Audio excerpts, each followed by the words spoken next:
who you are when nobody's watching. Welcome to the Self-Concept Bestie podcast. I'm your host, Laura. I want you to think about this.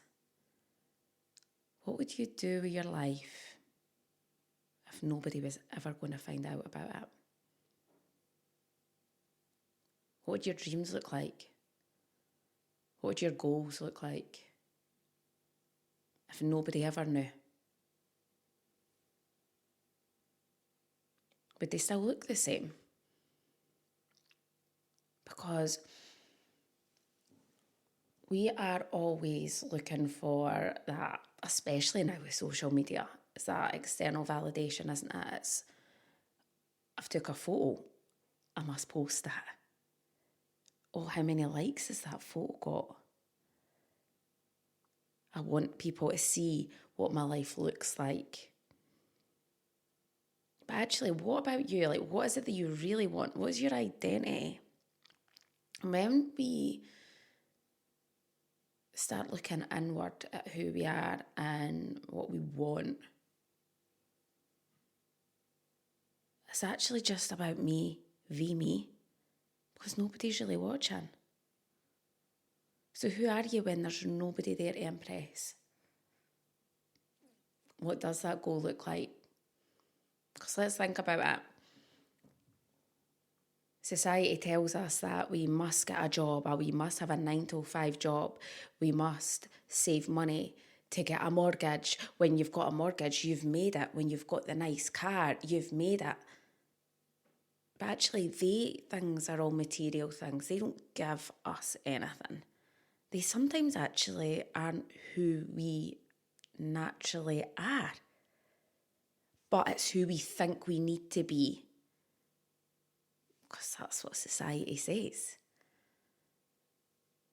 But when I started on this self-concept journey and you start asking yourself, who am I?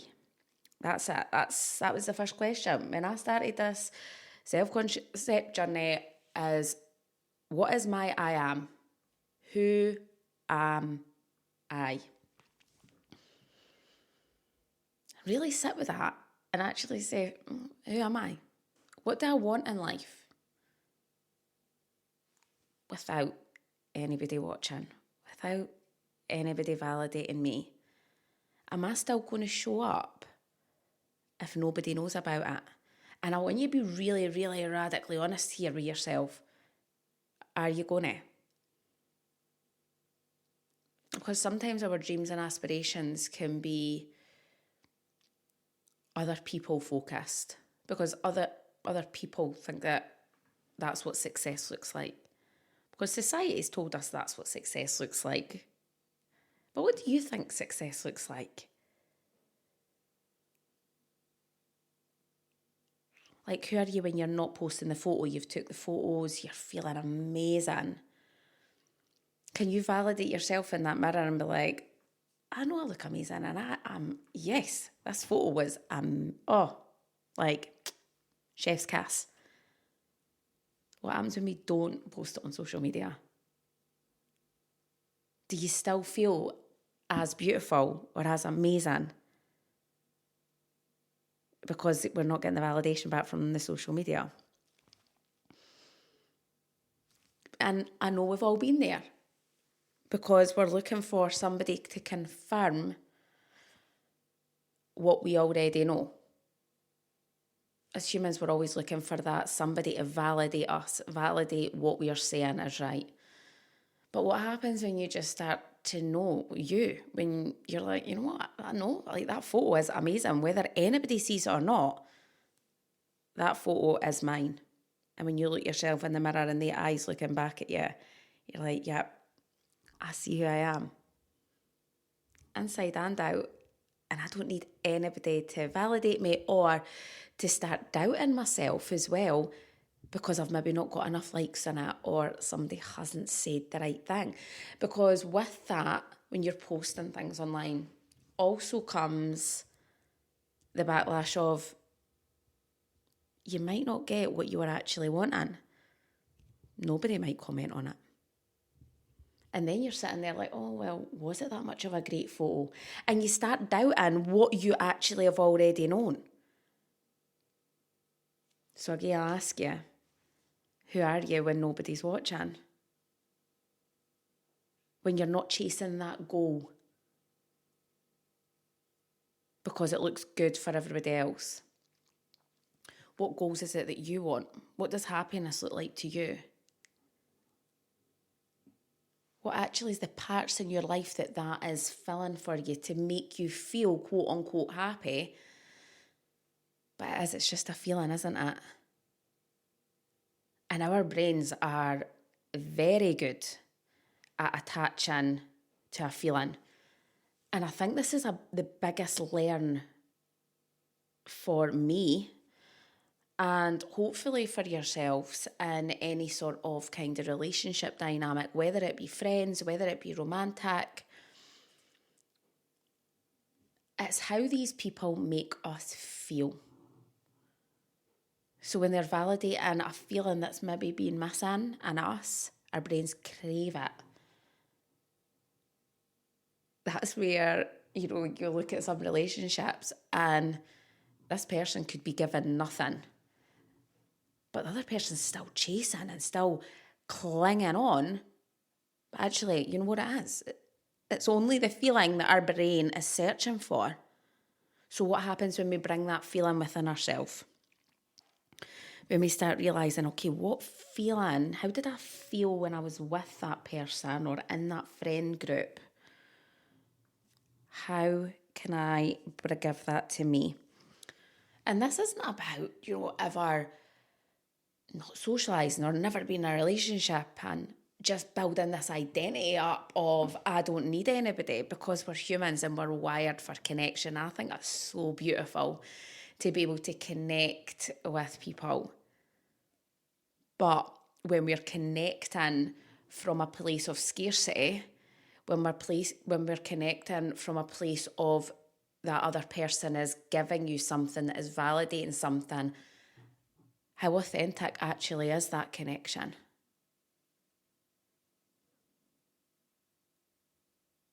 And when you actually start learning about you and what you want to feel, what makes you happy, sometimes the old situations are no longer relevant, because when you start providing that for yourself, that feeling isn't needed anymore because you've already given yourself that feeling. So again, who are you when nobody's watching? Who are you when you're sitting alone with a cup of tea on a Thursday night? How do you show up for yourself? Are you choosing you? Are you looking at what you want to do, what's going to make you happy, how you want to feel? Or are you looking for something external to give you that? Whether it be a goal, whether it be a person. Who are you when nobody's watching? Because I've realised that recently I've spent years thinking I was becoming somebody when I've been doing this identity work and peeling back the layers and realising who I've always been and trusting that. But I've actually just been uncovering who I've always been. The me who trusts herself, who can see beauty in the smallest of things, who can now look in the mirror at herself and not feel disappointment looking back at her. That's who's always been there underneath all of that. And I've been thinking, it's actually a pretty simple concept, because it's about being aware of what you're allowing yourself to see, of what you're allowing yourself to believe about you. And it's a really simple concept, but our brains love to make it that little bit difficult for us. If there's anything I want to ask you to ask yourself after this episode is, who am I? Who am I when nobody is watching? And it might be uncomfortable. You might sit and think, I actually don't know who I am. And that's okay. But that's where you've got the opportunity to grow and learn who you are. I don't know about you, but I love learning about who I am. I love uncovering some of the deep, dark shite that I've been through. And I love overcoming it. And not in a way of I want more problems to overcome, but in more an empowerment way that, do you know what, I've believed for so long that like I wasn't enough, or I've believed for so long that I had to be perfect. What does perfect even look like? Let's squash that in the head, because nothing's perfect, nobody's perfect. But I had a belief there that, do you know, if I didn't do it perfect, I would ruin it, and that's held me back. It's definitely held me back. But when you start to embrace your imperfections and you start to really see that belief actually isn't true. It was programmed in me from a young age of a belief that I've created from certain circumstances. That doesn't mean that it's true. It doesn't mean that I won't get what I want because I'm not perfect. Because we're all worthy of having everything.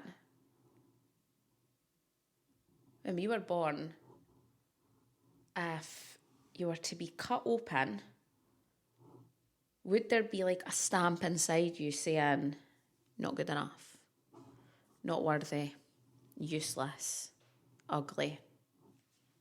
No. That's not actually who we are. It's just who we have started to believe that we are over time. But the beauty in that, and what excites me the most, is we can change it. The identity of who we've grew up to be, that doesn't mean that that's forever. And how exciting is that? That you can actually become somebody new. And by the way, I'm very aware that becoming somebody new isn't for everybody. Becoming somebody new scares a lot of people because that's the way they've always been. It's who their friends group's built around. It's who their family's built around. It's who their partners are built around. So when you start to decide and ask yourself, well, actually, what is it I want? That can be scary. It can be really, because you're like, well, I've never been this person, so what does she look like? Will she be liked? Will people relate to her? Like, I get it. It can be scary, and it can sometimes be what will hold people back, because our brains will be like, oh, well, are we going to be safe in this dynamic? Are we going to still be chosen? Are we going to feel good enough? But when we start to look at who we are and we start to take different actions on who we want to be, so the girl who knows her worth, knows she's good enough, who trusts herself, is she making decisions out of scarcity? Is she making decisions that actually don't align with her? Is she making decisions out of fear? And sometimes we really need to learn to be able to trust that within ourselves, that this decision, yes, is fear-based. So am I going to take it? And your brain might be loud and it'll maybe be saying, oh my God, but you have to take it, you have to take it. It's going to tell you everything.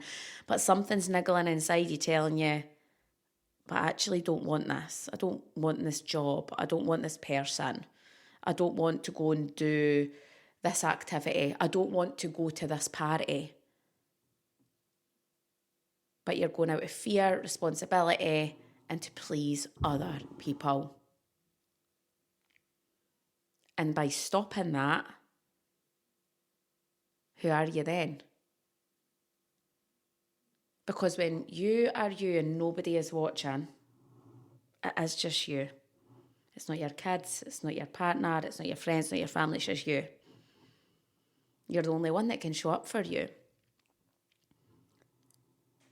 We crave other people to show up for us. We crave other people to respect us. We crave other people to tell us that we're good enough. But, mic drop here, Are you doing that for yourself? Are you showing up for you? Are you respecting you? Are you believing that you're good enough? Because we can't expect everybody else to give us these things if we aren't going to be willing to start doing it for ourselves. So we want people to respect us. We want life to start happening for us. We want life to be amazing. But you're still sitting in victim mode, sitting in fear and scarcity. So again, I'll ask you, who are you when nobody is watching? When you're sitting at night and you're watching the telly, you've got that urge to look at your phone, to scroll social media, to see if you've had a text back, to see how many likes you've got on that photo, to get that dopamine hit, that instant gratification on that screen. Who are you when you don't pick that up? Who are you when you're picking it up the phone and scrolling through dating apps, looking for the next possible connection and entertaining mediocre, boring ass shite chat? Oh, here, side note. Yeah, I've recently deleted my Tinder. And man, did it feel good. Because I remember I was like looking through that and I'm like, and I actually got to the stage where it was just crossing everything. Literally crossing everything. I was like, what am I even doing here? Because all this is doing is draining every ounce of my energy. And any of the chats that I did have were just boring. Hey, if somebody comes in and, hey, how's you? Nope. And you know what else I've learned about dating apps? I know this is very side note of me, by the way, but when you're chatting and you're messaging, how do I describe me? And I suppose it comes back to, who am I when nobody's watching? How do I describe that to somebody? Because, man, there's a lot of layers to uncover. And I think I am a simple being, but I think deeply, I feel deeply, but I show up for me now.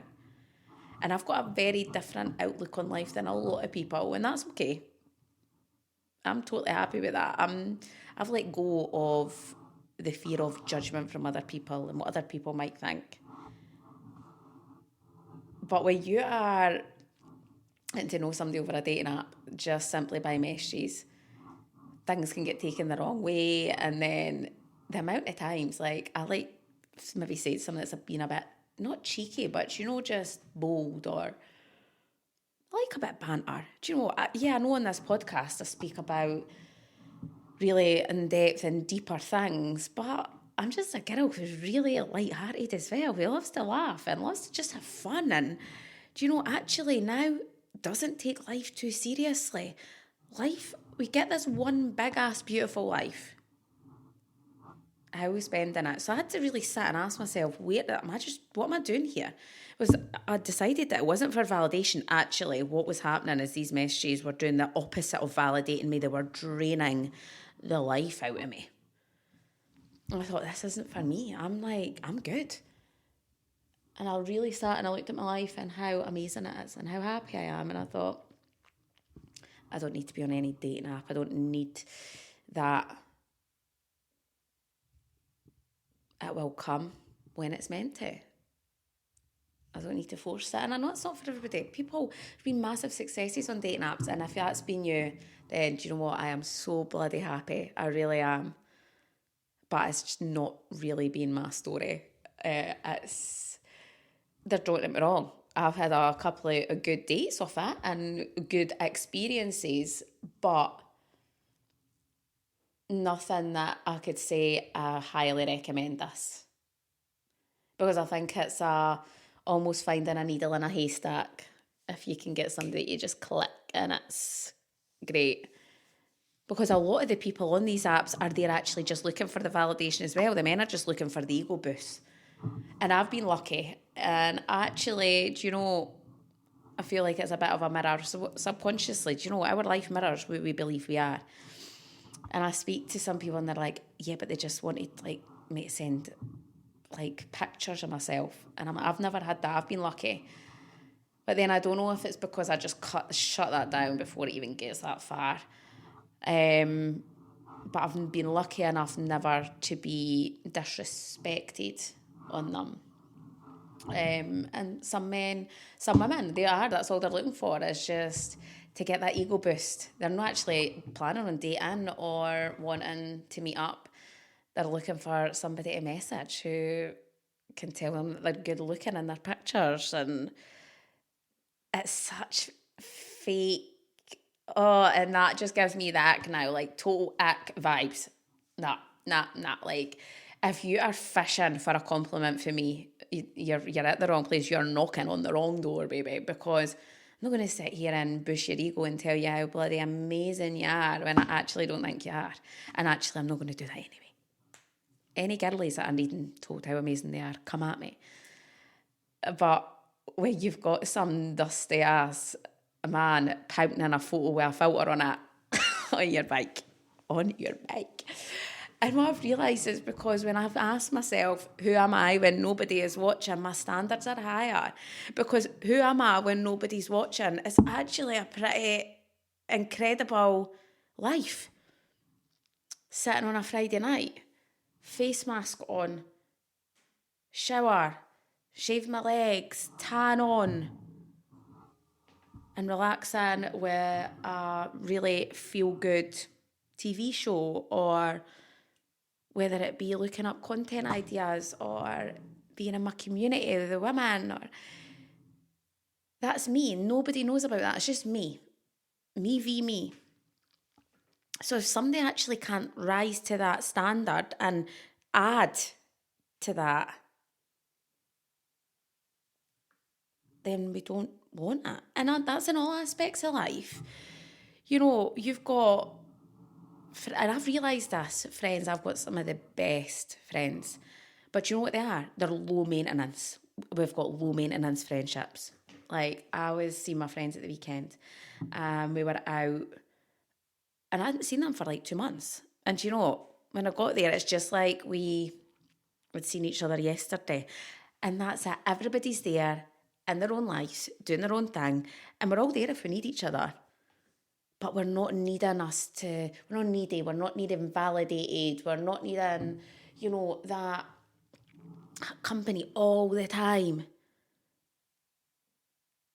Because we're actually really good. It's just that low maintenance.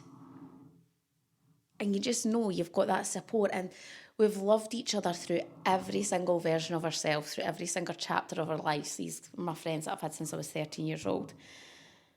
And we've changed, we've evolved, we all have. But we still show up for each other. And there's something beautiful in that. Because how many people have got maybe friends that they feel like they can only be a certain way with? What happens when you're just you and you're accepted anyway? Yeah, that's when you find your people. When you start showing up authentically. And actually, I am somebody who loves to, like, if you see me on my own in my kitchen, right, I'd be like dancing around, singing loud, jumping around. Like, that's me when I'm just me in my own company. And when I'm out, I must admit, if I do that, I have thought to myself, oh my God, is folk going to think that's a bit much? Is folk going to think that she's wanting attention? But actually, that's who I am when I'm on my own in my kitchen. That is just me. And sometimes I've got nothing to say. Sometimes I've got everything to say. And it's about being true to who I am. And sometimes it can be a quiet discomfort that comes with all of that when it all starts to fall away and you start really sitting with yourself and asking, who am I when nobody is watching? Because what surprised me the most throughout all of this,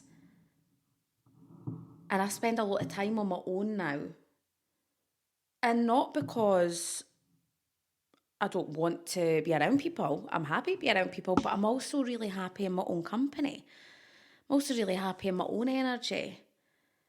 And I realised that I didn't feel lonely. What surprised me is how much peace I found underneath all the noise. underneath the social media validation, underneath the validation from anybody really, underneath that actually that I do show up for myself, that I'll go on that walk, nobody knows about it, I'll still decide to eat well, I'll still decide to be kind, I'll still decide to read that book, I'll still decide to heal and look inward. And actually what I've realised is I've not wanted to post as much on social media. And not because I've not really got anything to say, but because I don't need to prove anything to anyone. So now it's more of a marketing, right, okay, social media is more a marketing tool for me rather than this is my life. Because what I've realised is a lot of people don't know a lot about my life. Quite a private person. I'll only share what I want to share because I've got discernment in who I am, and not everybody deserves to know everything about your life. And I like that. I like that not everybody knows what I'm doing, or not everybody knows what my life looks like, because I know what life looks like. So I want to ask you again, who are you when nobody is watching? The real story here. The journey from performing a life to actually living one. If you're ready to step in to your power and start seeing yourself for who you truly are, then go ahead and get onto the website and join the community where we meet once a week for a weekly call and daily accountability to start really looking at who are you when nobody is watching. Thank you so much for listening. And as always, today has already been an amazing day.